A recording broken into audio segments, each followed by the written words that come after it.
자, 91페이지 3번부터 가도록 하겠습니다.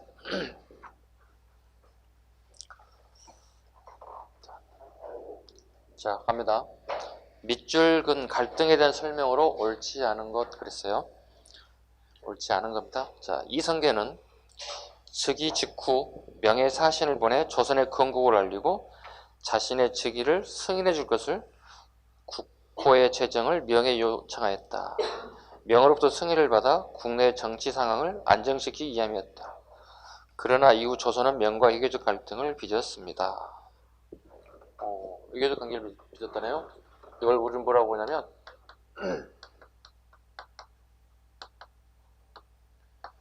표전문 문제라고 해요. 표전문 문제. 네. 이 표가 들어가는 단어는 예교문서라는 뜻이에요.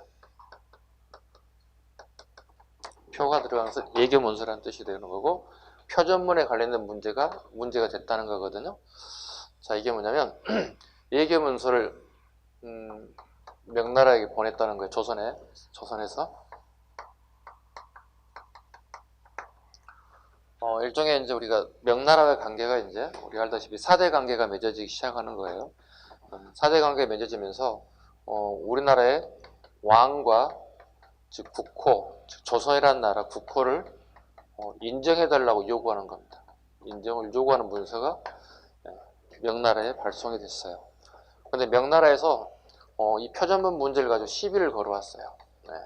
그 안에 사용되고 있는 문구들, 즉 단어들이 문제가 된 거예요. 왜냐하면 약간 얘네들이 봤을 때 약간 우리말로 하면 좀 싸가지 없게 비치는 거야. 거만하게 비친다는 거야. 명나라 애들이 봤을 때 조선에서 보낸 예교 문서가 좀 건방지다 이렇게 보이는 거예요. 끝나면 되는데 이게 이제 문제는 표전문을 쓴 사람을 갖다가 우리 명나라에 보내라는 거야. 압송해달라는 얘기야. 압송해달라는 얘기. 이게 이제 문제가 심각해지는 거예요. 왜냐면 이게 정도전이 이걸 쓰진 않았는데 검토했거든요. 네, 쓴 사람은 따로 있어요. 검토 결과 커다란 문제가 없었어요. 발견된 게 없었어요. 근데 결과적으로 명나라에서 요구하는 사항은 누구였냐면 정도전을 요구하는 거야. 정도전이 그 책임자다 이 말이에요. 그 정도전을 압송해달라는 얘기거든요. 근데 이게 이제 이성계 입장에서는, 이제 조선을 건국한 이성계 입장에서는 정도전을 보낼 수가 없는 거예요. 왜? 본인의 오른팔이잖아요. 이 사람이 여기서 나라가 만들어져, 이 사람에서 국가가 운영되는데 이거 굉장히 심각해진 문제가 발생되는 거죠. 안 되겠다 싶어서 이성계는 도저히 이걸 보낼 수가 없는 거예요. 버티는 거예요. 대신에 이성계는 다른 사람을 대신 보냅니다. 권근과 하륜을 대신 보내고 여기 가서 이 문제를 좀 해결할 수 있게끔 얘기합니다. 그 결과 권근과 하륜이 가서 이걸 깨끗하게 말끔하게 해결을 해요. 대단하신 분들이죠. 이렇게 나와요. 이게 표전문 문제예요. 자, 그럼 여기까지만 알면 우리가 문제를 푸는 데가 끝이 아니에요. 봐봐요. 이렇게 나올 수 있어요.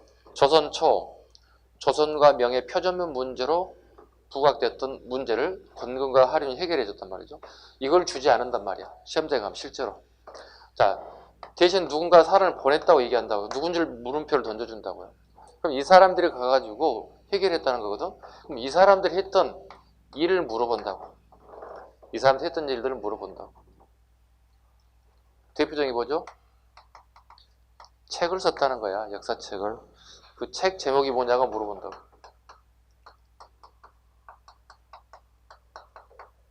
동국사략이에요. 동국사략이에요.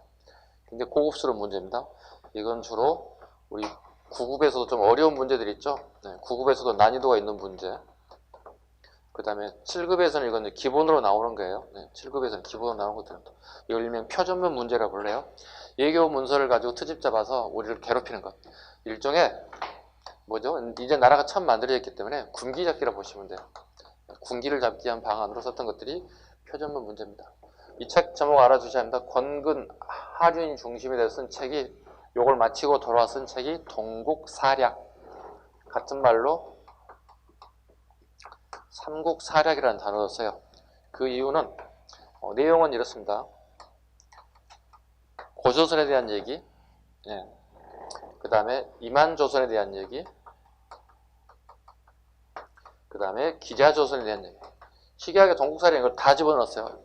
예, 정통성과 관계없이 이만조선과 기자조선 다 얘기를 했고요.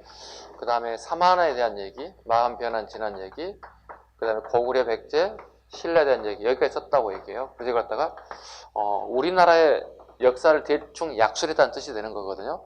근데 그 역사가 고구려 백제, 신라 중심의 역사서더라는 거예요. 꼼꼼히 살펴봤더니 대단한 책입니다. 동국사략. 그런데 이 동국사략은 이것 말고도 뒤에 또 책이 있어요. 16세기 가면 박상이라는 사람이 쓴 책이 있어요. 동국사략이라는 책이 또 하나 있어요. 그러면 이게 16세기, 15세기 이렇게 책 제목이 달라지잖아요.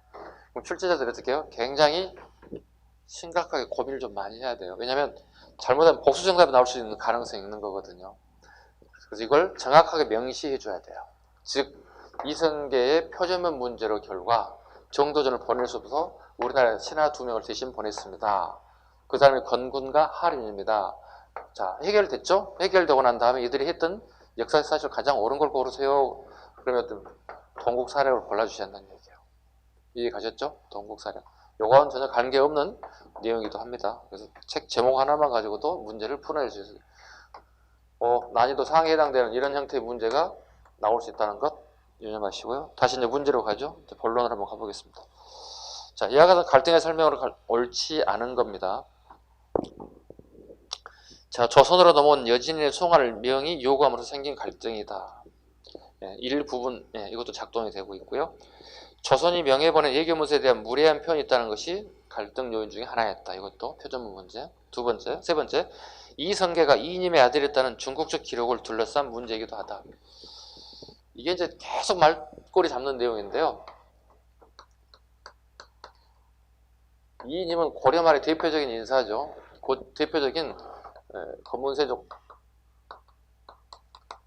그리고 이 사람이 이 당시 정치 실권자 넘버1의 자리에 있었던 인물이 이인임이라는 사람이에요. 이성계 세력과 그 다음에 차영이 힘을 합쳐가지고 이인임을 제거하게 됐어요. 이인임을 제거하게 됐어요.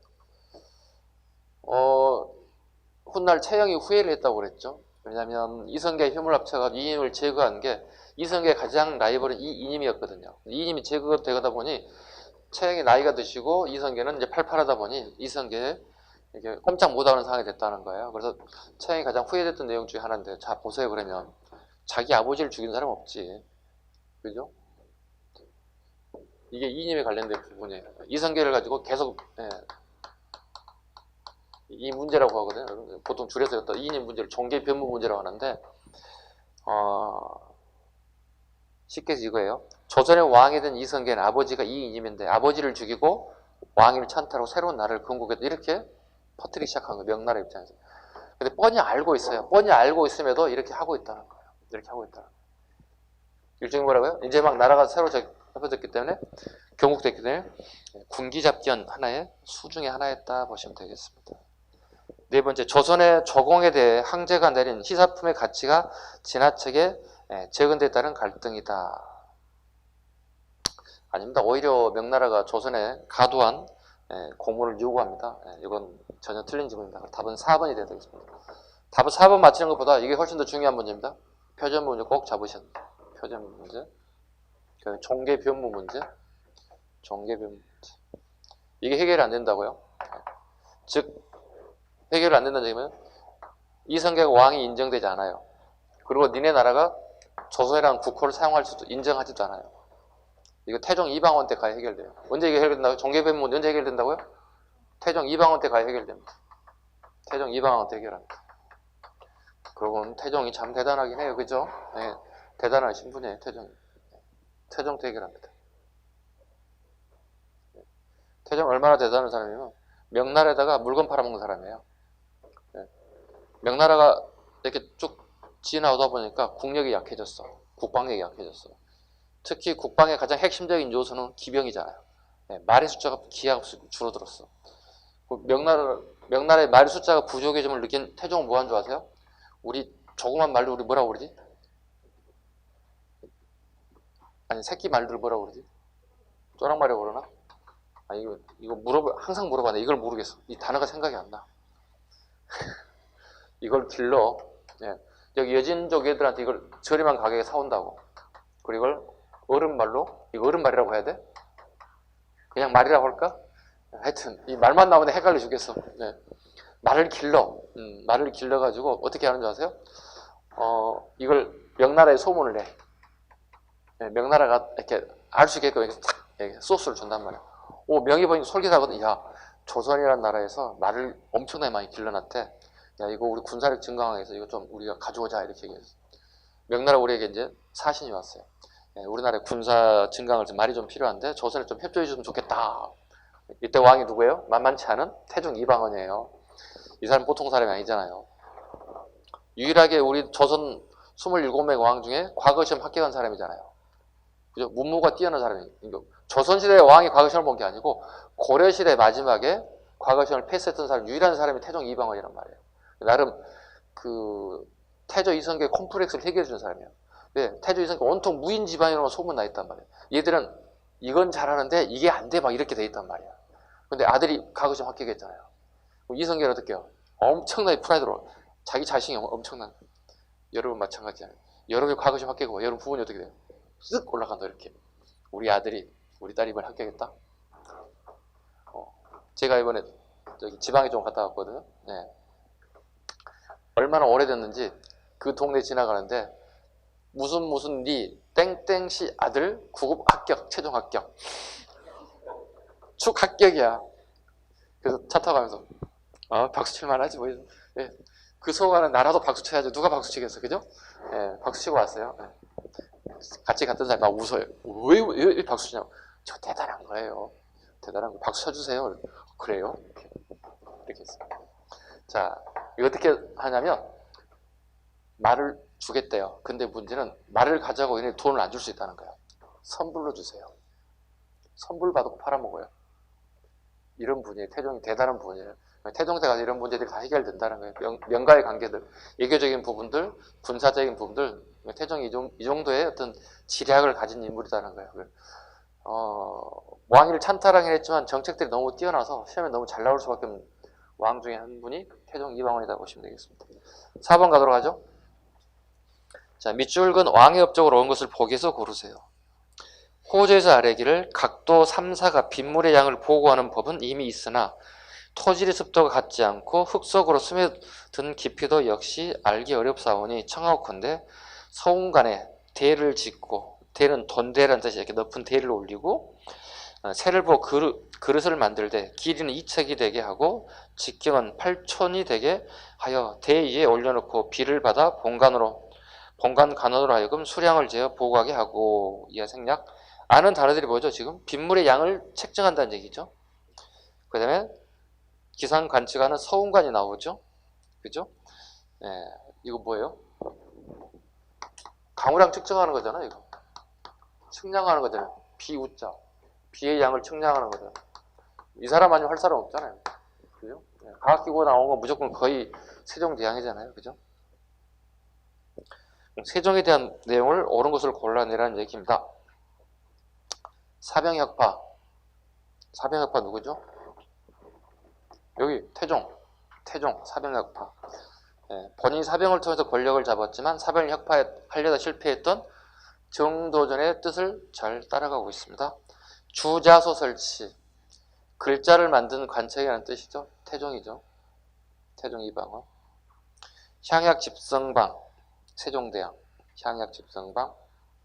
의학서. 향약 집성방 말로 하나 더 추가하자면 의방유치도 알아요. 세종대왕 거. 의방유치. 의학 백과사전이죠.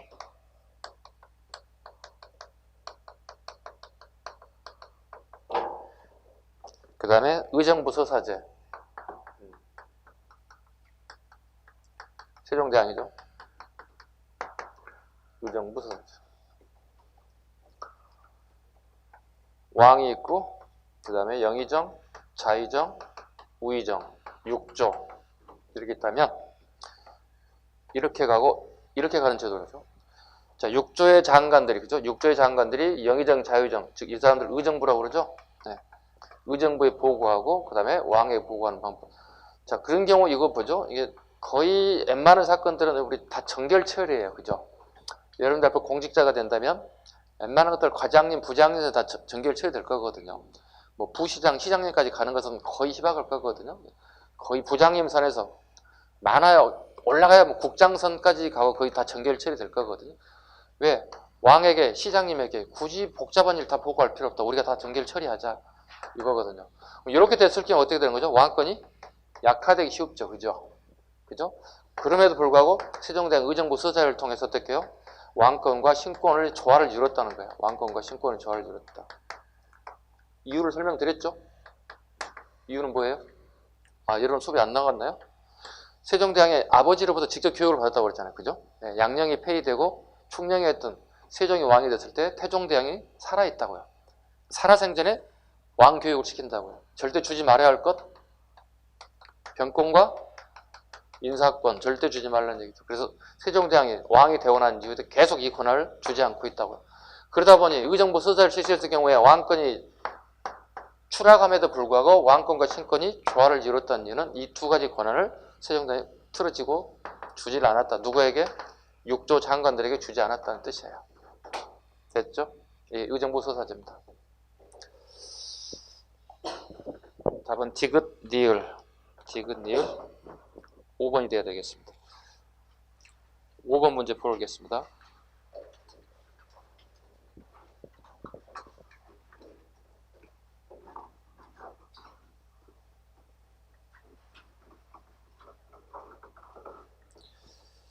다음과 같은 업무를 담당한 조선시대 관직에 대한 설명으로 옳은 것을 고르세요.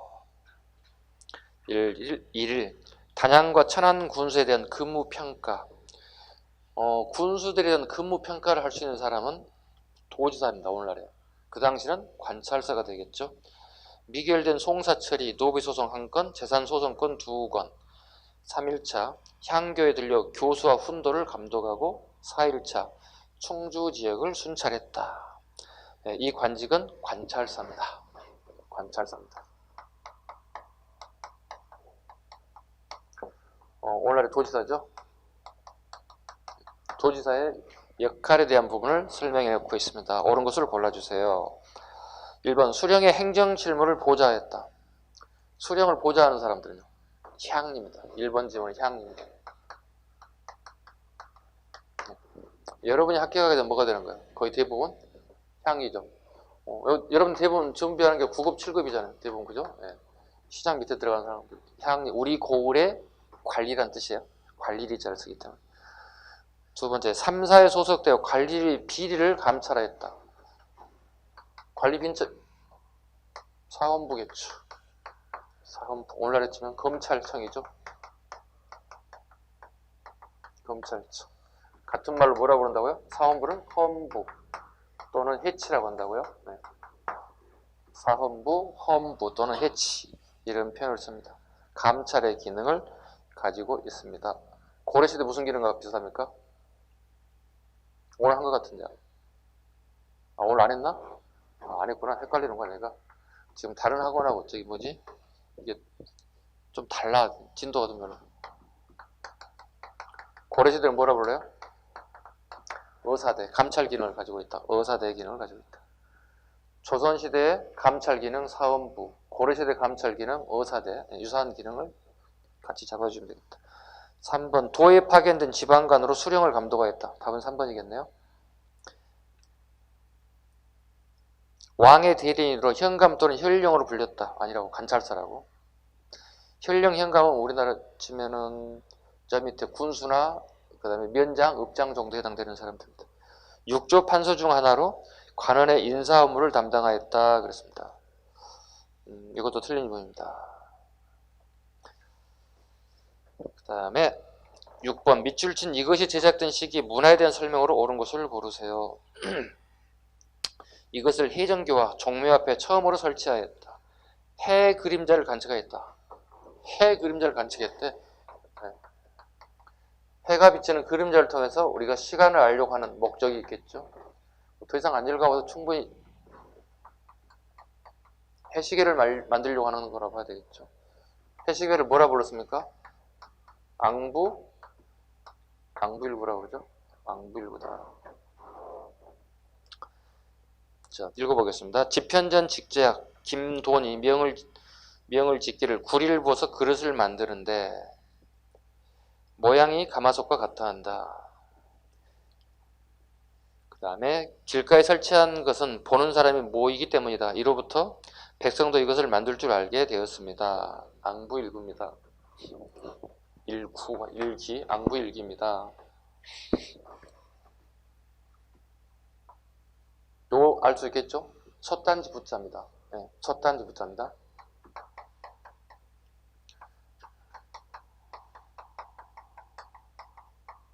첫 단지 부자입니다. 첫 단지처럼 네, 만들어졌다 해서 앙부일구다 이렇게 얘기하죠. 보죠. 이 시기에 제작된 설명을 옳은 것을 고르세요. 자, 의학백과사전 의방유치를 만들었습니다. 답이 나와버렸네 이거. 아까 방금 했던 건데. 세종대왕대 방금 뭐죠? 해시계, 물시계 다 만든 거잖아요, 그죠? 해시계, 물시계. 의방유치, 의학역사. 요거 있죠. 의방유치 만든 같은 세종대왕식이 답은 몇 번이야? 1번이 되겠네요. 2번 백리책을 사용한 동국지도를 제작했다. 동국지도.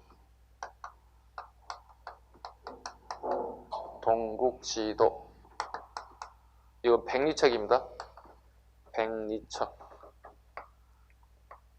2점과 2점 하나는 키로수를 백리로 고치고 있다. 백리책. 정확하게요? 부정확해요? 굉장히 부정확한 지도죠. 이게 중요한 게 아니고 이게 언제 만들었는지 끊임없이 물어본다고. 영조 때 백리책. 좀 더 정확한 거 만들면 신미책을 만들면 되겠죠. 신미책을 만든 것은 김정호의 대동여 지도가 신미책, 김정호의 철종 때 만들었던 이게 훨씬 더 정확한 지도가 되겠죠. 동국지도. 이거 누군지 알아야 되겠죠? 정상기. 이거 무조건 잡아야 돼. 맨날 나오는 거야 이거. 기본으로 나오는 거야. 백리책, 신리책, 정상기, 그 다음에 대동여지도, 김정호 끊임없이 나오는 부분입니다. 디귿번 상감법을 개발해 자기 개발에 활용하였다. 결과적으로 뭐야? 상감청자를 얘기하는 거죠. 이건 언제예요? 가장 활발한 시기는 여러분 가장 가까운 것, 강화도에서 가장 전성기 이루어졌던 시기. 최씨 무신 정권이죠. 최씨 무신 정권기의 최고 전성기를 이루어졌던 시기가 상감청자입니다. 상감청자입니다. 상감청자는 우리의 고유의 기술입니까? 중국에 들어온 기술입니까? 네, 우리가 개발한 거예요. 우리 고유의 기법이에요. 기술이에요. 네. 고유 기술이에요. 중국에 들어온 자기는 우리 알고 있는 음각창자, 양각창자 이런 거 있죠. 이런 것들은 전부 다 중국에 들어온 것들이 맞아요. 이게 발전시킨 게 뭐예요? 상감청자인 거죠. 네, 상감청자. 최씨 무신 정권 시기에 부터 시작해서 최고 전성기를 이뤘다. 그리고 원간섭기에 세락하게 되죠. 원간섭기에 세락의 길로 가게 되었다. 원간섭기 뭐가 들어옵니까? 북방가마가 들어오죠. 원나라의 가마 기술이 들어오죠. 네. 가마를 굽긴 구는데 북방식 가마라는 뜻입니다. 이건 중국식 가마를 했던 보면은 북방식 가마가 들어왔다. 원간섭기 만든 대표적인 자기가 뭐예요? 일반적인 일상생활에 흔히 볼 수 있는 그림에 그려졌다. 분을 발랐다. 청자에다가. 합쳐봐. 분을 발랐다. 청자에다가. 답을 다 가르쳐줘야 대답하는 거야 이거? 예, 참. 이거 뭐야? 분청사기라니까? 분청사기. 그 분청사기는 원간섭기부터 언제까지? 조선 초까지 히트 상품이라고. 원간섭기. 이게. 원간섭기. 기억할 건 이건 일반 백성들은 사용하지 못합니다. 예. 관료 조직에서 만드는 거, 관료 조직에서 주로 사용하는 겁니다. 관료들이 주로 사용한다 보시면 돼요. 16세기 가면 뭐가 나와요? 여러분 아시는? 백자가 나온다고. 드디어 16세기가 되면 백자가 등장하겠다. 백자가 등장하겠다. 백자는 되게 어렵습니다. 백자 만드는 기술은 고급 기술입니다. 자주 얘기하는 게 이렇게 가면 갈수록 도자의 발전사예요. 발전하는 모습을 그리고 있어요. 쉽게 제가 비교할 때 이렇게 합니다. 우리 처음 휴대폰 나왔을 때 2G폰, 3G, 4G, 요즘에 5G가 나왔잖아요. 그죠? 기술 발전사를 보시면 돼요. 굉장히 고급 기술로 간다. 17세기, 18세기 넘어가면은 청아백자, 하얀색 백자에다가 청색 코발트를 발라서 그림을 그리는 것.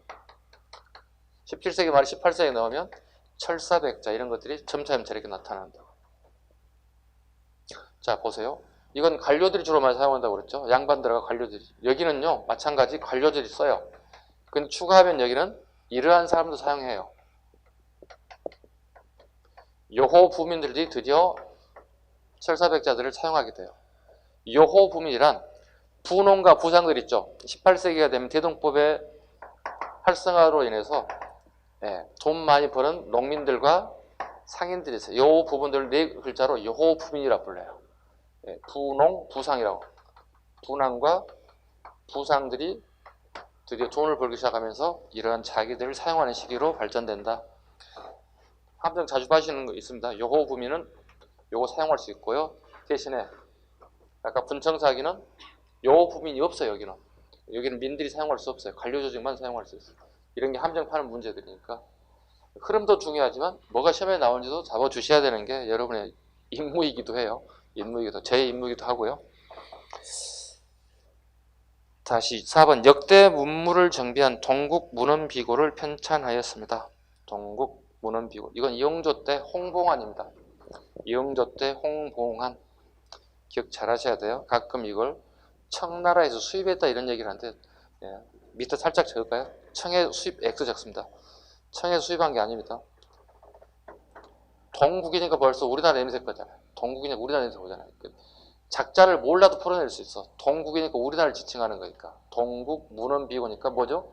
문헌비고니까 백과사전 성격이에요.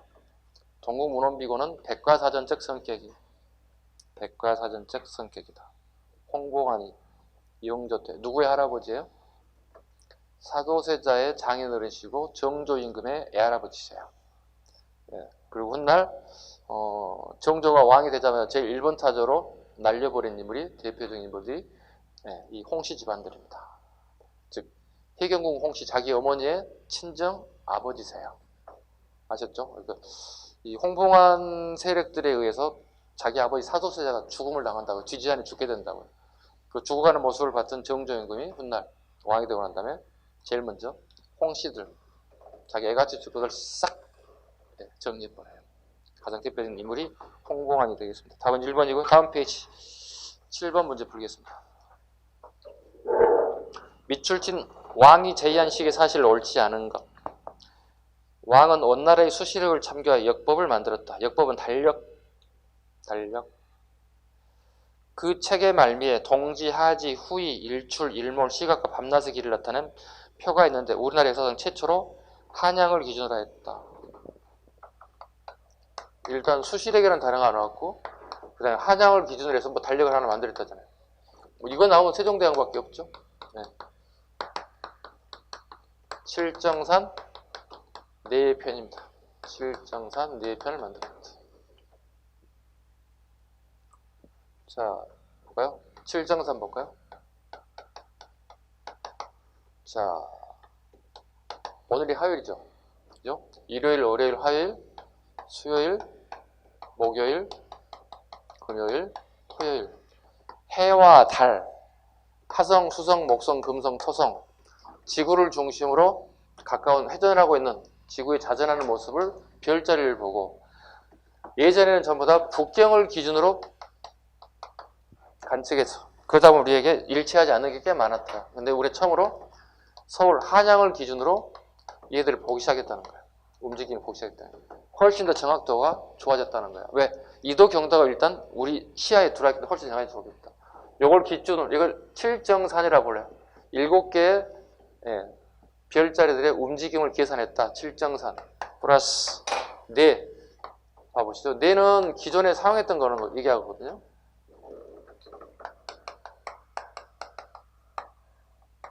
선명력, 수시력, 그 다음에 대통령 원말기에 우리나라에 대통령까지 이렇게 들어왔다고요. 기존에 사용된 게 결과적으로 가장 최근에 사용된 게 수시력, 그 다음에 대통령 사용하고요. 그 다음에 외부에서 들어왔다는 얘기거든요. 이게 이제 아라비아의 해해력이랍니다. 아라비아의 해해력. 이걸 합쳐서 만든 게 칠정산 네 편이다. 가장 중요한 건 우리가 기존에 가장 썼던 선명력, 수시력, 대통령의 약점이 뭐였냐면 일식과 월식을 못 맞춘다는 거예요, 왕이. 이게 가장 큰 문제가 됐다는 거죠. 왜? 우리나라의 왕들은 이런 생각을 가지고 있어요. 천자관 사상을 가지고 있어요. 천자관. 나는 하늘의 자식이라는 거예요. 그럼 하늘의 자식이면 당연히 어떻게 해요? 일식과 월식은 기본으로 날짜를 정확하게 맞춰야 한다는 거예요. 근데 이게 일치하지 않아. 백성들로부터 되게 신뢰가 무너지기 시작한다고. 가장 고민스러운 부분이에요. 왕이 이걸 일정을 발표하는데 맞출 수가 없다는 거예요. 어떻게 신뢰를 잃게 되면 어떻게 해요? 에이, 저거 하늘의 자식이라든지 하늘의 자식 아닌 것 같은데, 이성계 후손 같은데, 이런 비아냥 소리를 막 들려온다는 거예요. 왕의 입장에서는 굉장히 그 명예가 실추되기 딱 좋은 부분이거든요. 그래서 이게 처음으로 세종대왕 때 우리식의 달력이 만들어졌다. 작년하고 올해만 안 나왔고요. 5년 연속 나왔어요. 칠정산 4편이. 내년에 나온다 안 나온다 저는 말은 못 하겠어요. 예. 너무 많이 나왔잖아요. 이건 기본으로 알아주셔야 됩니다. 네. 매년에 시험 보신 분들, 네. 칠정산 4편, 세종대왕 업적 고르는 문제입니다. 1번, 지편전을 설치하여 제도, 문물, 역사에 대한 연구 편찬 사업을 전개했다. 이거 당연한 거고요. 공법 제정 시 조정의 신하와 지방의 촌민에게 18만 명의 의견을 물었다. 우리나라 최초로 뭐라고 그랬어? 여론조사라고 그랬어. 우리나라 최초 여론조사가 세종대왕 때 실시됐다. 공법입니다. 연분구등법과 전분 육등법에 대한 수업을 자고 안 드신 분들은 모를 수도 있어. 아직 이 진도가 안 나와서. 공법이란, 자, 잘 봐야 돼. 이게 바칠 공짜. 국민이 세금을 내는 거예요. 국가가 세금을 받아들이는 거예요. 전세 오늘 공부했던 약간 했던 게 조 있죠. 조 용조할 때 조예요. 쌀 조자예요. 쌀을 수확하고 난 다음에 세금을 걷어들이는 방법이 있는데 두 가지로 걷어들였다. 연분구등법. 연분이니까 매년이라는 뜻이야. 해년자니까 매년 나누었다. 뭐에 따라서? 풍흉에 따라 세금을 걷었다는 뜻이에요. 풍년이냐 흉년이냐에 따라서. 전분육등법. 토지의 질, 상태에 따라서 육등급으로 나눴다는 거야. 비옥도입니다. 토지의 비옥도에 따라서 이렇게 육등급으로 나눴다. 이게 공법이란다. 세종대왕 때 이걸 처음 만들었다. 그 이유는 나라가 건국되고 20여 년이 지났어. 세종대왕이 즉위에 올랐을 때. 근데 아직까지도 10분의 1이야 세금을. 쌀이 10석이 생산되는 한 석밖에 갖지 못하더라는 얘기.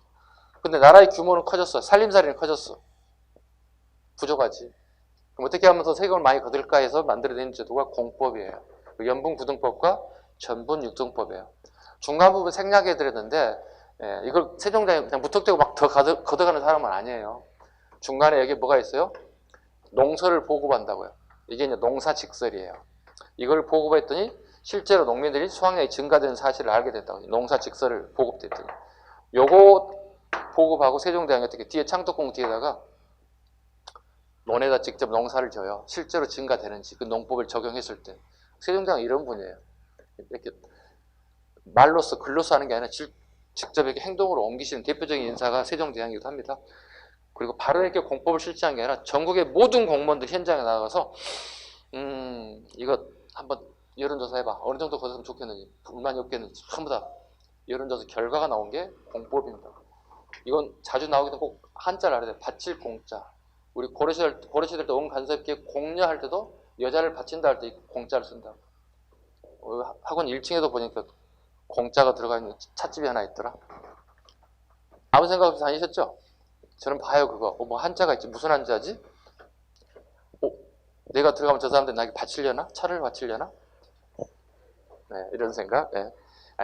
이렇게 뜬금없는 생각 가끔씩 해요. 그러면서 웃어요. 픽 웃어요. 재밌네 이렇게 하면서. 웃을 거리가 없는 세상에 이거라도 웃어야지 못할 거예요. 근데 1층에 찻집이 뭐가 있는지 모르죠 여러분들. 알고 있는 거예요 지금? 알고 웃는 거죠? 네, 따라 웃는 분이 계실 것 같아서. 3번 불교 종파를 선교 양정으로 병합하고 사원이 가지고 있던 토지와 노비를 정비하였다. 예, 세종대왕 때는 불교를 없애지 않습니다. 왜냐하면 자기 부인이 태종 아버지로부터 즉 장인 장모가 완전히 끝장나 버렸어요. 장인어른은 영모로 돌아가시게 하였고 장모님은 노비로 만들어 버렸어요. 그렇다면 자기 아의 부인 이 사람이 제정신이 아니죠. 제정신이 아니죠. 불교에 빠질 수 있게끔 충분히 기회를 주고 장소를 제공해주고 내불당도 만들고 궁궐안에다 부처님을 모시기도 하고 세종대왕답죠. 굉장히 많은 사람들이 반대를 해요. 특히 어떤 사람들이 반대하는 줄 아세요? 성균관 유생들이 반대해요. 성균관 유생들이 이런 권한을 가지고 있어요. 국가의 어떤 정책에 대해서 반대할 수 있는 스트라이크를 일으킬 수 있는 권한을 가지고 있어요. 성균관 유생들이 제일 먼저 나선 게 세종대왕 반대. 우리가 알고 있는 세종대왕이 그분이에요. 대단한 분이라고 생각하는데 성균관 유생들이 가장 반대했던 윤사가 세종대왕이에요. 세종대왕. 그래도 불구하고 세종대왕 꿋꿋하게 우리 만우를 위해서 하면 이 정도 대단한 분이다. 네 번째, 육전상소를 섭취하고, 육전은 6가지 법이라는 뜻이에요. 6가지 법을 만드는 상정소. 법규라든가 제도를 만들기 위해서 임시관청을 갖다 상정소라고 불러. 잘라봐. 육전하고 상정소 잘라봐요. 육전은 6가지 법이라는 뜻이에요. 6가지 법전을 만들기라는 뜻이죠. 상정소란 말은 어떤 법이라든가 제도를 갖다가 만들기 위해서 임시로 만들었던 관청이다 보시면 돼요. 임시기구다 보시면 돼요. 자, 설치하고 조선왕조의 체계적인 법전인 경국대전을 편찬하기 시작했다. 이건 세조죠. 세조 때 시작해서 성종 때 완성하죠. 현재 자료의 제시문은 세종대왕이기 때문에 4번이 틀린 점이 되겠습니다. 8번, 다음과 같은 조세제도가 실시된 시기에 있었던 일로 옳지 않은 것. 토지의 비옥도와 풍용에 따라 정도에 따라서 육등법, 구등법으로 나눴습니다. 아까 방금 했던 세종대왕입니다. 자, 옳지 않은 거 보겠습니다. 1번, 안평대원의 꿈을 바탕으로 안견이 몽유도원도를 그렸다. 네, 세종 29년에 만들었어요. 몽유도원도 안평대원의 꿈 이야기입니다. 안평대원은 세종대왕의 셋째 아들. 안평대 셋째 아들. 이 사람이 거의 신선처럼 사신 분이라고 할까요? 시 쓰고, 그림 그리고, 글 쓰고, 이런 분이에요. 왕이하고 전혀 관련 없는 사람들. 근데 수양대군에게 죽어요. 수양대군에게 죽음을 당하게 돼요. 형제끼리 뭐 하는 짓인지 모르겠지만 하여튼 수양대군에게 죽음을 당했는데요. 안평대군이 꿈에 천국을 봤다는 거예요.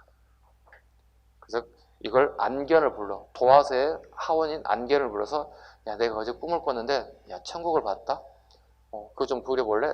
그래서 안 보고 그린 사람이 안견이에요. 안평대군의 꿈 이야기입니다. 이게 몽유도원도입니다. 몽유도원도. 이상향을 얘기하고 있는 거예요. 몽유도원도라는 것은 사람이 살아서 꼭 한번 가보고 싶은 것, 몽유도원도를 그렸다. 이것은 약간 좀 과장된 부분이 있고요. 실은 우리 중국의 도연명의 글에서 따왔다 보시면 도연명의 글에서 따다가 그걸 얘기해서 그게 꿈이 나타났나 봐. 공부를 너무 많이 해가지고.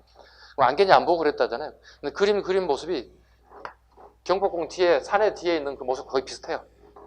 비슷해요. 우리 실제로 가서 가보면은 비슷해요. 저기 삼청대 뒤에 삼청도 뒤에 가보시면 거의 흡사한 내용이 나오고 있어요.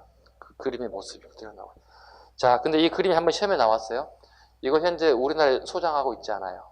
이건 일본의, 지금 현재 일본의 덴리대학에 소장되어 있고요. 국립중앙박물관에는 모사품이 현재 전시되어 있습니다. 진품은 아닙니다. 2번, 충신, 효저, 연료 등의 행적을 그린 삼강행실도가 편찬되었습니다. 맞는 얘기고요. 3번, 이 암이 중국의 농서인 농상집요를 소개해 왔습니다. 우리나라 최초의 농서죠. 농상집요가요.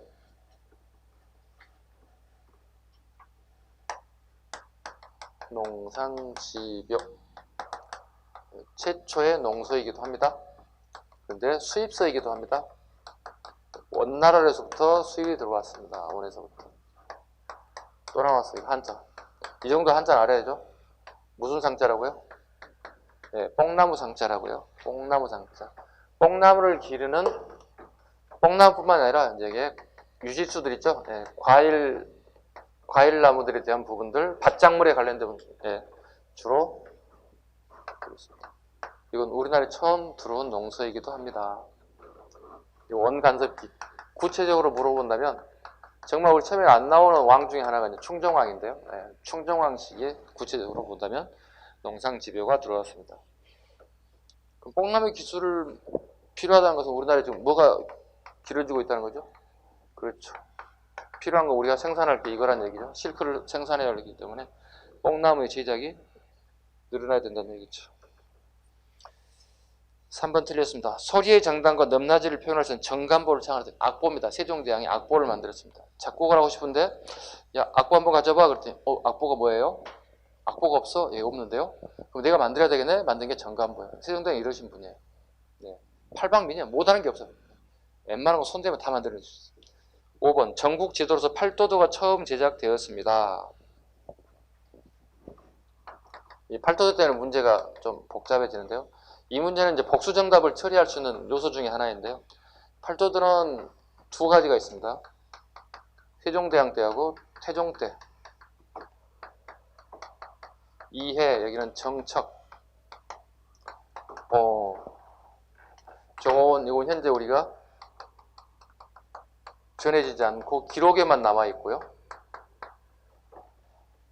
그 다음에 태종의 팔도도는 우리 혼일 강리 역대 국도 지도라는 거 있어요. 혼일 강리 역대 국도 지도란 세계 지도가 있습니다. 이게 원나라 때 만드는데 이때 태종 때 들어왔다고 이 지도가 들어오고 봤더니 혼일 강리 역대 지도가 우리 한반도 부분하고 일본이 지금 이렇게 빠져 있어요. 당연히 미국은 아직까지 발견되지 않았기 때문에 미국도 여기에 들어가 있지 않은 그런 동네였다는 거죠. 이때 태종 임금이 혼일 강리 역대 국도 지도에 본인 시기에 만들었던 팔도도를 여기다 집어넣는다고. 네. 팔도도. 팔도도는 무조건 태종을 잡으시는 게 좋습니다. 왜냐하면 우리나라의 팔도를 처음으로 지방행정국을 나누신 분이 바로 태종 이방원이에요. 네. 그때 만드는 지도 팔도도가 여기에 들어가게 됐어요. 세종대왕 정책에 만들었던 기록만 있는데 팔도도라는 것은 현재 전해지지 않는. 뭐 일부 설에 의하면 일본의 뭐 사본이 존재한다 이런 얘기를 보지 않고서 우리가 알 수 없는 거라서. 이게 이제 팔도도라는 시험 문제가 나올 때 항상 유념했던 부분이 이거거든요. 두 번 나오기 때문에 아까 책도 두 번 나왔잖아요. 그래서 동국사라는 책이 두 번 나오듯이 이게 또 두 번 나올 수 있거든요. 이건 굉장히 수험생들로부터 어떻게 해요? 비난의 화살이 갈 수도 있어요.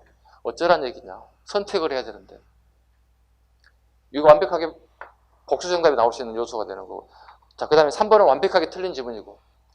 그래서 3번이라는 사람과 4번이라는 사람 굉장히 복잡해지겠죠. 네, 이게 서울시 기출문제인데요. 네. 네. 서울시 7급 기출문제인데 이걸 복수정답을 해줬어요. 복잡하니까. 네. 이걸 얘기하면서도 수험생들이 끊임없이 아닙니다, 아닙니다 계속 이렇게 문제를 제기하게 되는 거죠. 그래서 복수정답을 하긴 했는데 항상 문제를 안고 있는 문제 중에 하나가 팔도도예요. 시험에 나오진 않을 거예요. 왜? 한번 우리가 홍역을 치렀잖아요. 홍역을 치르는 문제는 잘 출제하지 않습니다. 가장 무서운 게 그거거든요. 복수정답 문제거든요. 이 복수정답 처리가 됐을 경우에 좋은 사람도 있지만 그에 반해 떨어지는 사람도 발생할 수 있거든요. 왜냐하면 한 문제가 당락을 결정하는 시기이기 때문에 요즘에는.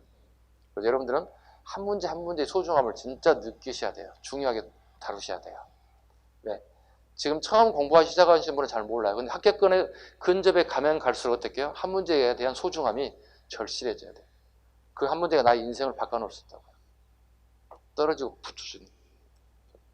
처음 하신 분들한테 겁을 주려고 하는 게 아니라 공부 좀 되신 분들, 선생님 저는 공부 좀 돼가고 있습니다. 이러신 분들은 문제 하나하나에 정말 신경을 써야 돼요. 아셨죠? 자, 그래서 8번은 3번과 5번으로 복수정답을 하는 걸로 하겠습니다. 네. 다음 페이지 넘겨가죠. 9번. 자, 미칠준 왕의 제2기간에 있어서 사실 가장 적절한 것은 왕의 명으로 이 책을 편찬하였다. 그 내용을 제사에 대한 길례, 왕실의 관례, 혼례에 대한 가례, 사신접대에 대한 빌례, 군사에 대한 군례, 장식, 상례, 의식에 대한 흉례. 이게 뭐죠? 국조오례이라고 그러죠. 국조오례의. 국가의 예법 5가지를 글과 그림을 통해서 정확하게 표현하고 있습니다. 언제입니까? 물어보겠죠? 성종. 성종식이 하나 골라내는지 볼까요? 이륜행실도. 이건 시험에 자주 나왔던 거예요. 이륜행실도는 중종입니다. 이륜행실도는 중종 때. 중종임금 때. 두 가지 입법에 관련된 법이죠. 내용은요.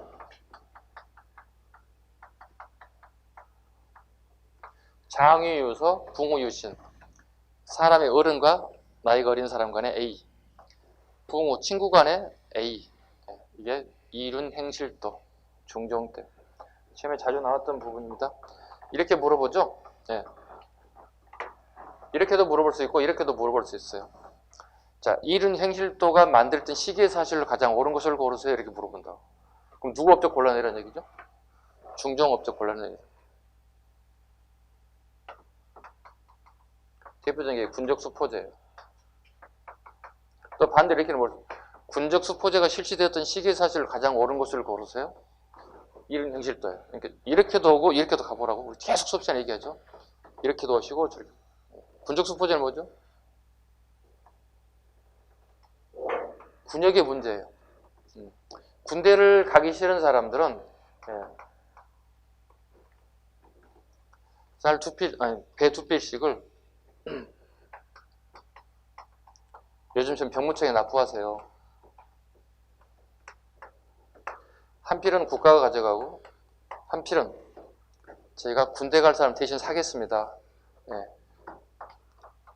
대신 군대 갈 사람 대리권을 제가 사서 대신 보내겠습니다. 이런 용도로 해서 만들어진 게 군적수포제.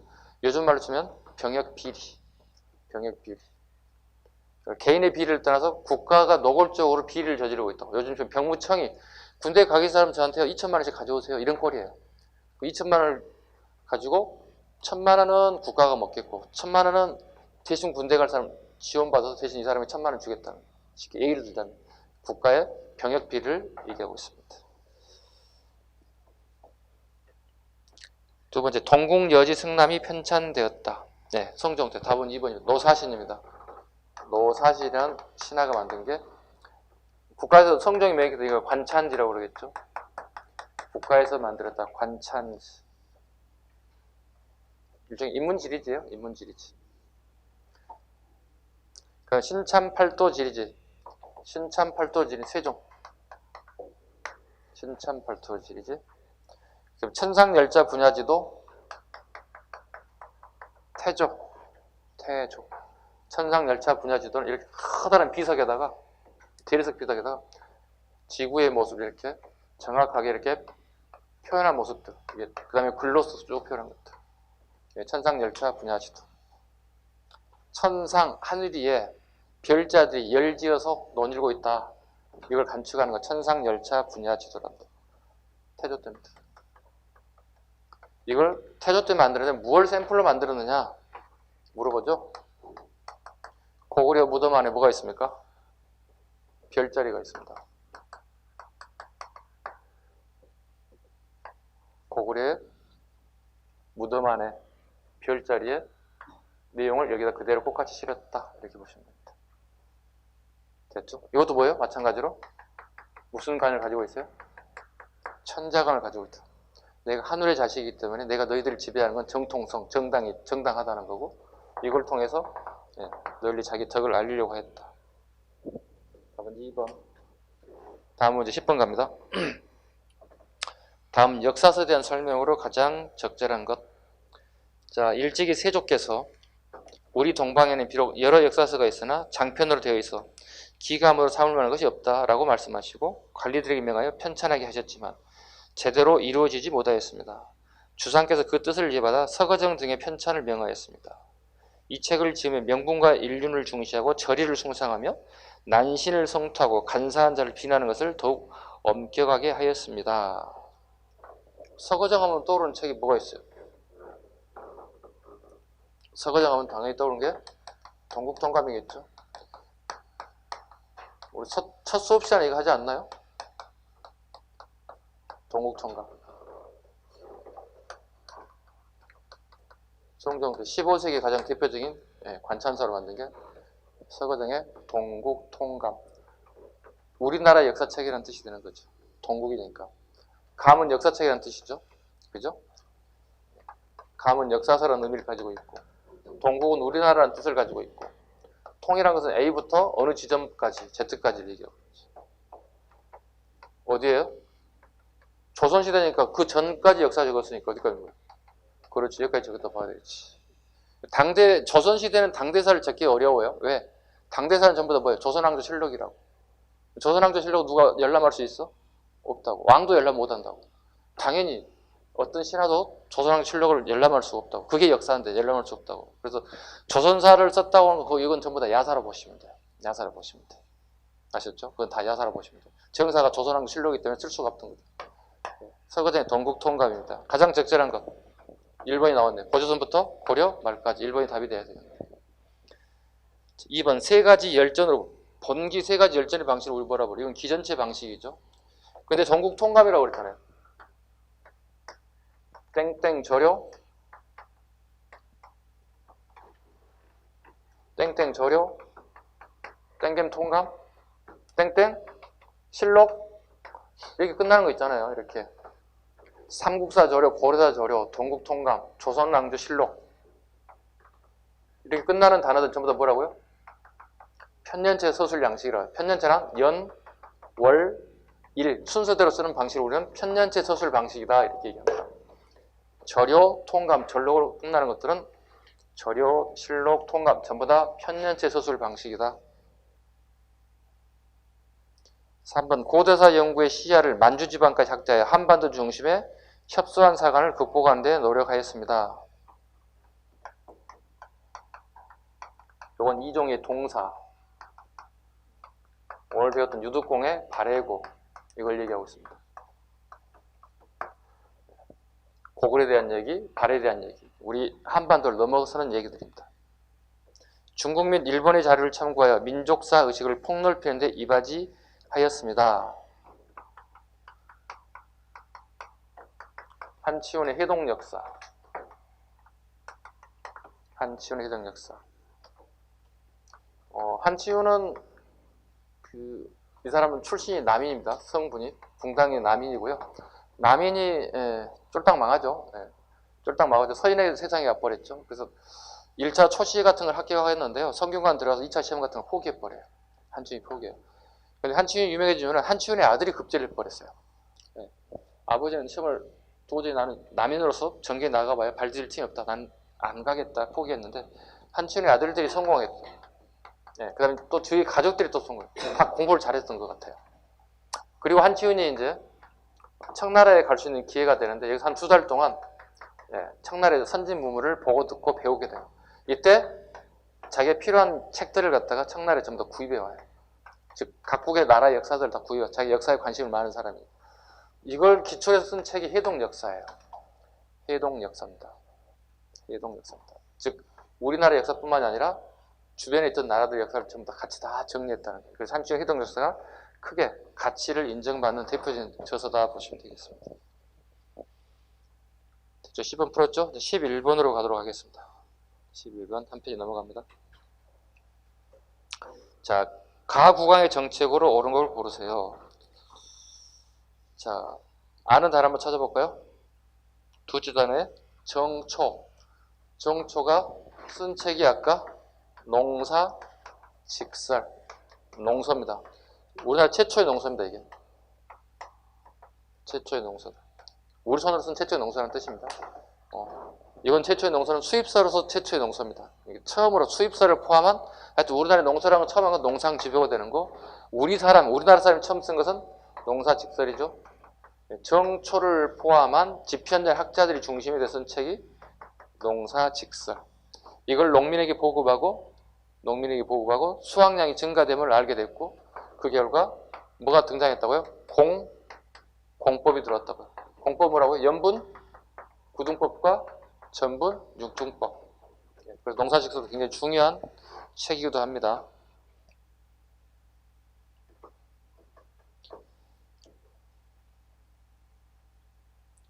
그 다음 끝에 줄 칠정산 A편을 만들기도 하였다. 세종대왕이죠. 달력 얘기하죠. 그렇다면 세종에 대한 업적 옳은 거 골라보겠습니다. 자, 첫 번째 대동법 하면 떠오르는 단어는 강해군. 강해군부터 시작해서 숙종 때 완성됩니다. 강해군부터 쭉 이렇게 물길 표시하고 숙종 때 완성됐다. 숙종 때 경상도 지역을 마무리하게 되면서 대동법이 완성되었다. 두 번째, 과전법을 직전법으로 개편하였다. 조선시대 세조입니다. 과전법을 직전법으로, 즉 과전법이라는 뭐죠? 전현직에 주던 수조권을, 직전법은 현직자에게만 수조권을 지급한 거, 세조 때. 그 다음에 시전 상인들이 금난 정권을 썼다. 시전 상인들이 금난 정권을 썼다. 정조입니다. 이건 지문이 중요하죠. 굉장히 중요한 지문이죠. 왜냐면 얼마든지 많이 나올 수 있는 문제 중에 하나가 시전 상인들이 금난 정권을 없앴다. 이게 지금 공부를 다 하신 분들만 계시면 제가 그냥 읽어 싹 지나가 드리는데,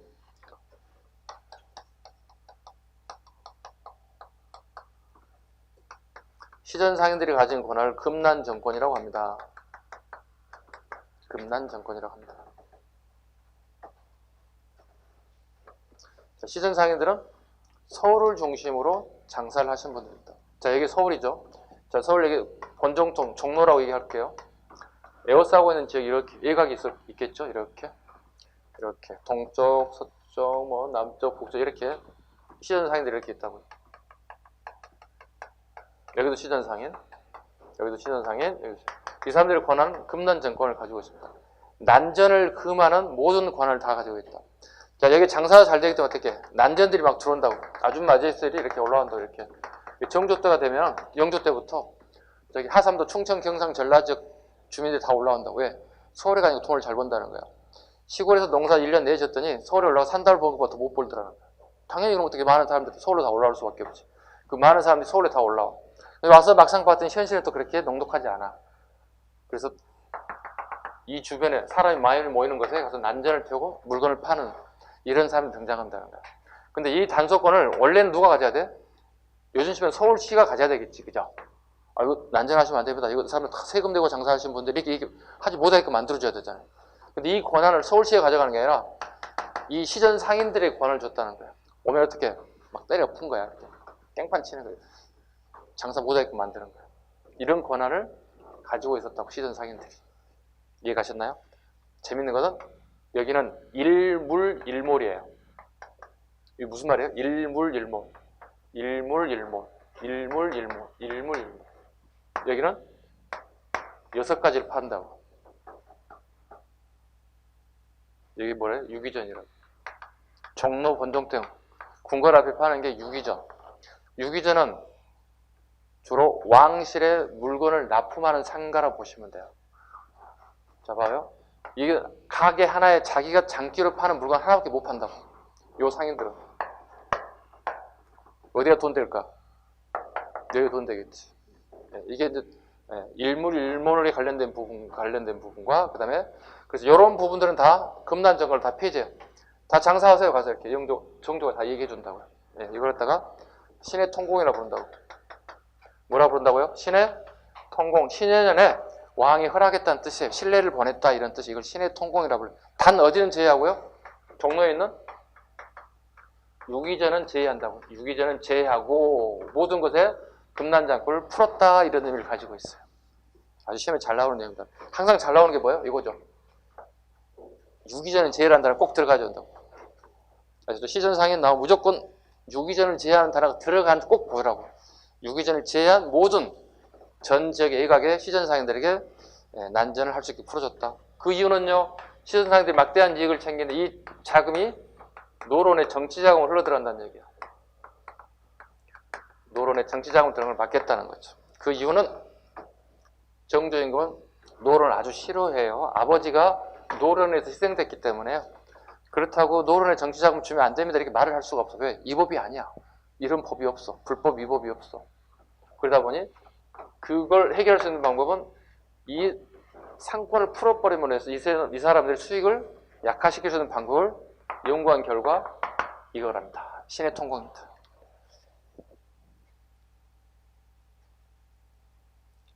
4번 전분 육등법, 연분 구등법을 시행하였다. 공법이죠. 답은 4번이 돼야 되겠습니다. 지문 하나하나가 다 중요해요. 그죠? 12번 12번 보겠습니다.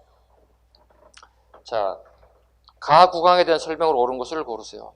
문학 작품성의 역사인물을 한번 보겠습니다. 이런들 어떠하리 저런들 어떠하리 만수단 드렁층이 얽혀진들 어떠하리 우리도 이같이 하여 100년까지 누리리라. 많이 들어보지 않았어요? 태종 이방원 누구한테 보낸 것 같은데? 정몽정한테 보냈죠? 이걸 일명 뭐라 부르죠?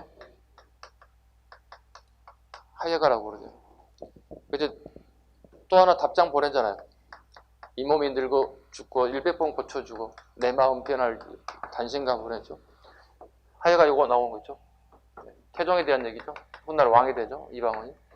태종을 골라내라는 얘기가 되겠죠. 하여가와 단신가의 내용입니다. 자, 이 작품은 훗날 왕자의 난을 통해 왕이 오른 태종 이방원입니다. 지은 것입니다. 정몽주의 마음을 떠보기에 울었다고 합니다. 자, 이 사람에 대한 설명을 옳은 것을 고르세요. 자, 볼까요? 훈민정음은 세종대왕일 거고, 홍문관을도 경연을 강제했다. 이건 성종일 거고요. 계유정난을 통해 권력을 잡으신 분은 누구예요? 세조, 수양대군이죠. 계유정난을 통해서. 항보인과 김종서를 없애버린 게 계유정난입니다. 계유정난이란 누구라고요? 누구 없었다고요? 계유정난은? 정난은 난리를 바로잡았다는 뜻이에요. 네, 난리를 바로잡았다. 김종서와 항보인을 제거한 게 아주 핵심이죠. 이 사람을 왜 죽였어요?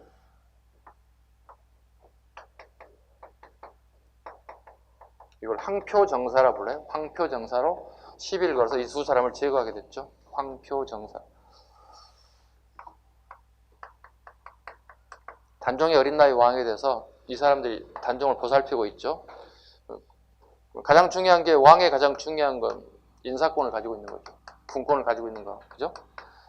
단종의 어린 나이다 보니 사람을 잘 모르겠죠. 12살짜리가 얼마나 알겠어요. 김종서 항보인이 인사명령서를 이렇게 왕에게 올려 보낸다고 이렇게 단자를 올려 보낸다고요. 봐볼까요? 홍길동, 이길동, 김길동 이렇게 세 사람을 기본으로 올려 보내게 돼 있어요. 법적으로. 세 사람 중에 왕이 하나 선택하게끔 돼 있다고. 초이스하게끔 돼 있다고. 근데 황표잖아요. 황표니까 빨간색으로 여러분 어떤 선생님 제일 마음에 드세요? 홍씨, 이씨, 김씨? 김씨. 선생님이 김씨인지 어떻게 알았어?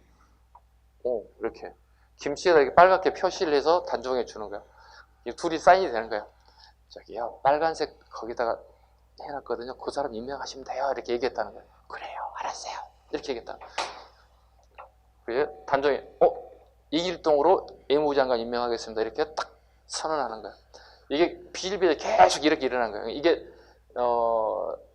수양대원 입장할 때는 농단처럼 비슷한 거예요. 정치의 농단처럼 비슷한 거예요. 아니 이 두 영감년들이 뭐 하는 거야 이렇게.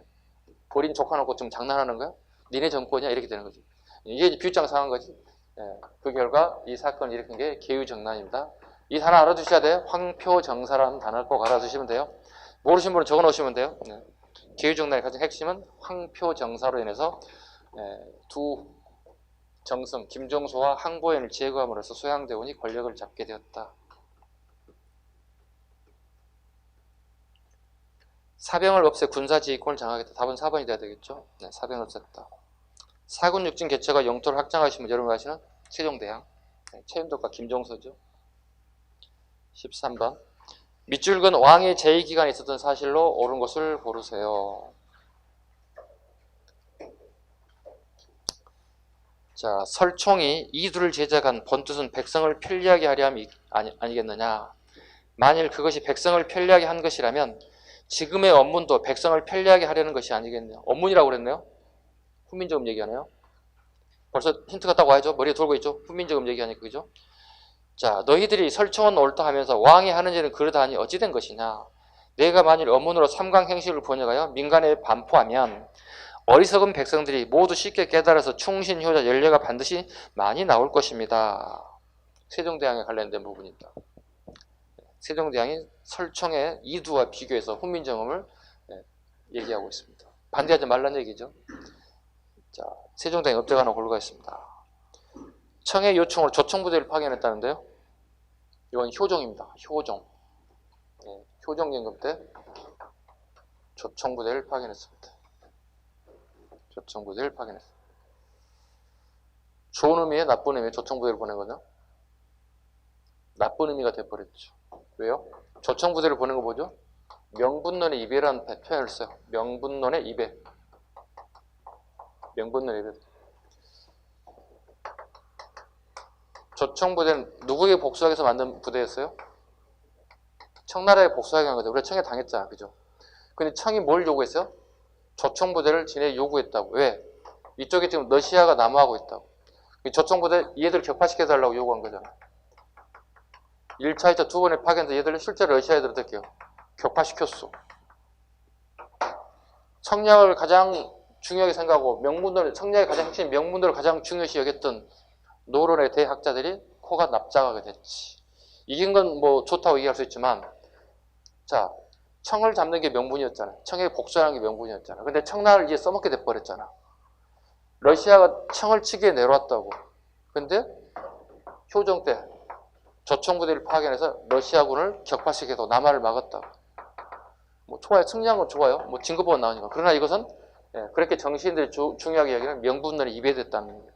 아셨죠? 조청부대 파견은 명분론의 대표적인 이배적인 사건이다 보시면 돼요.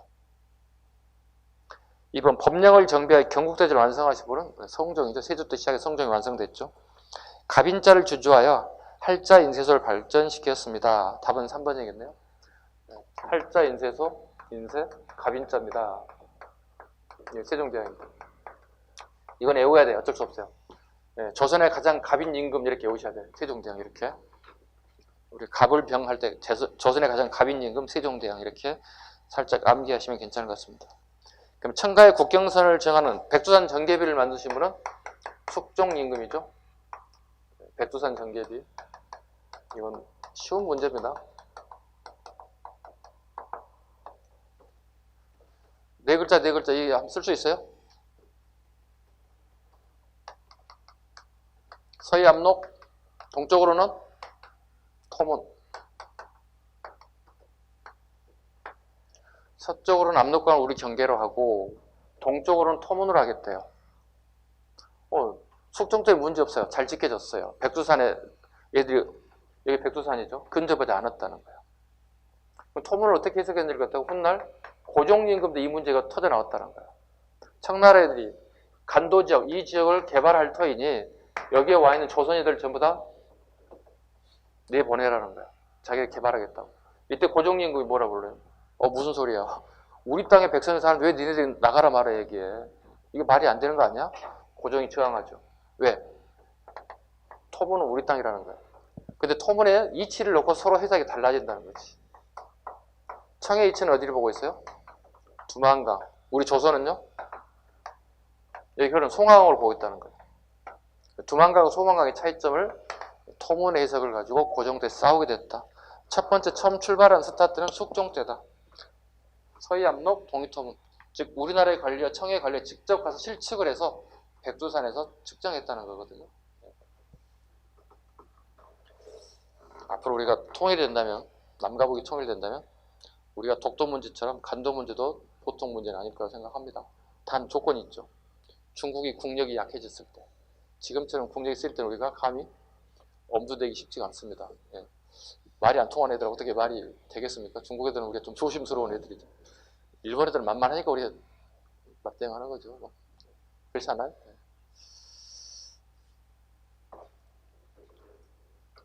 5번 군역의 부담을 줄여주기 균역법이 시행됐다. 영조입니다. 이것도 시험에 너무 잘 나와. 이 지문 자체가 너무 잘 나와. 이 지문은 별표 5개째 단독 문제도 많이 나오고 지문도 끊임없이 나와. 균역법. 일종의 이게 국방비거든요. 국방비를 사람들이 옷감 있죠. 옷감을 2필씩 짜서 국가에 내야 된다고요. 근데 이거 짜는데 6개월 걸린다고요. 농사 짓는데 6개월 다 소비하게 되면 농사 지을 시간이 태부족인 거예요. 그래서 영조가 왕이 되기 전에 자기 이복형이 경종이 왕이 되자 밖에 나와야 생활을 해야 돼요. 궁궐에 생활할 수가 없어요. 세자가. 아들이 아니기 때문에. 밖에서 생활을 하면서 우리 백성들의 삶을 전부 다 살펴본다고요.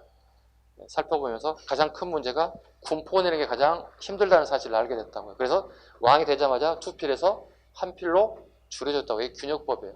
줄여줬기 때문에 같은 말로 뭐라 불러요? 감포론이라고 불러요. 포를 감해줬다 해서 같은 말로 균역법을 간포론이라고도 합니다. 포를 줄여줬다 이렇게. 답은 3번. 14번 볼까요? 14번까지 한번 풀고 이장한 거 쉬어보겠습니다. 힘드시다 좀만 참아주세요. 금방 끝내겠습니다. 자, 다음 자료를 통해 알 수 있는 시기사실로 옳은 것을 고르세요. 사실은 논합니다. 백성들이 도적이 되는 원인은 정치를 잘못했기 때문이지 그들의 죄가 아닙니다. 임꺽정을 비로 잡더라도 종기가 안에서 골마 혼란이 생길 것인데 더구나 임꺽정을 꼭 잡는다 단정할 수도 없지 않은 것입니까? 임꺽정의 단어 하나 때문에 풀 수 있죠. 네. 임꺽정 나오면 항상 이 왕이 나타나야 돼요. 명종 나타나야 되고 명종의 어머니도 나타나야 돼요. 문정왕후도 알아야 돼요. 그죠? 문정왕후도 알아야 돼요. 그러니까 윤정왕후 누구도 알아야 돼요? 윤원영도 알아야 돼요. 네, 윤원영의 누나가 문정왕후, 명종의 어머니가 문정왕후. 그죠? 네. 명종이 어린 나이 왕이 되다 보니 문정왕후가 뭐합니까? 수렴청정한다고요. 수렴청정한다고요. 수렴청정. 어린아이가 왕이 중간에 앉아있다고 수렴청정이라. 그리고 어머니가 뒤에 이렇게 하얀색 발을 치고 뒤에 앉아있다. 수렴이란 말은 이렇게 발을 친다는 뜻이야. 이렇게 신하가 즉 명종의 어머니를 볼 수 없게끔 이렇게 발을 쳐놓는다는 얘기지.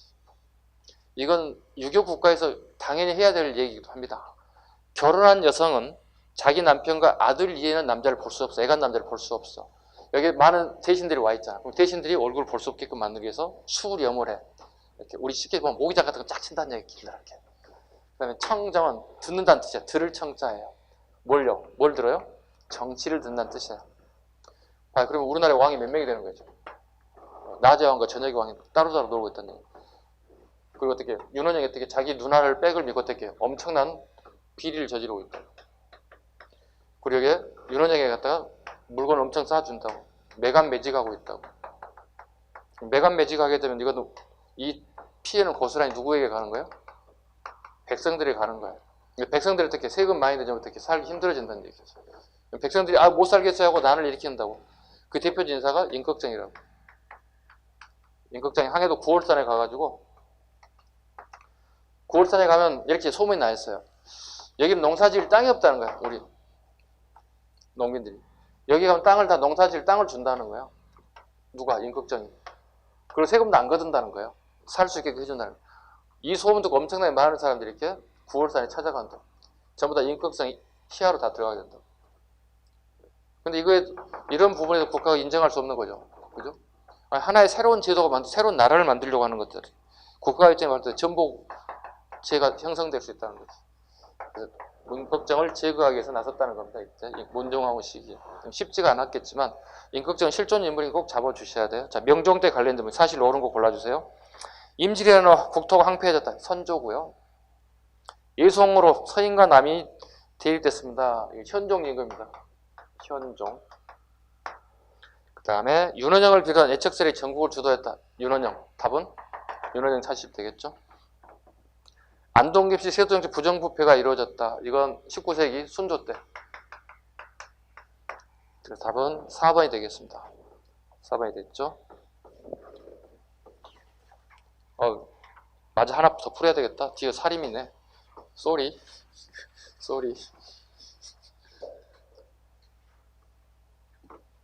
자, 15번 하나 마저 풀게요. 가와 나에 해당하는 군사 조직에 대한 설명을 옳은 것으로 보기에서 고르세요. 좌우의 신호의 흥의 금호의 천호의 가문을 일컫는 군사 편제로 고려 군사력의 책임을 이루었습니다. 고려의 중앙군입니다. 6입니다. 고려의 중앙군이었던 6입니다.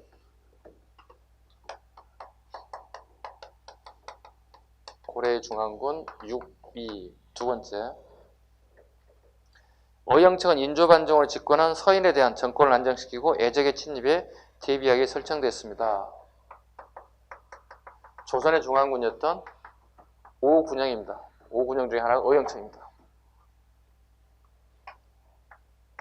훈련도감, 어영청,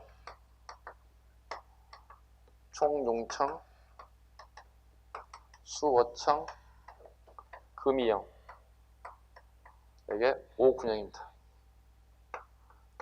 처음으로 뭐가 시작된 거죠? 우리나라에 징병제가 아니라 용병제, 직업군이 처음 등장한 겁니다.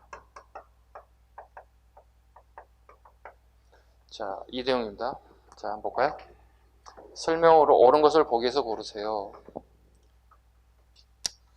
기억하겠습니다. 기병, 보병, 승병으로 이건 별무반 얘기하는 겁니다. 예.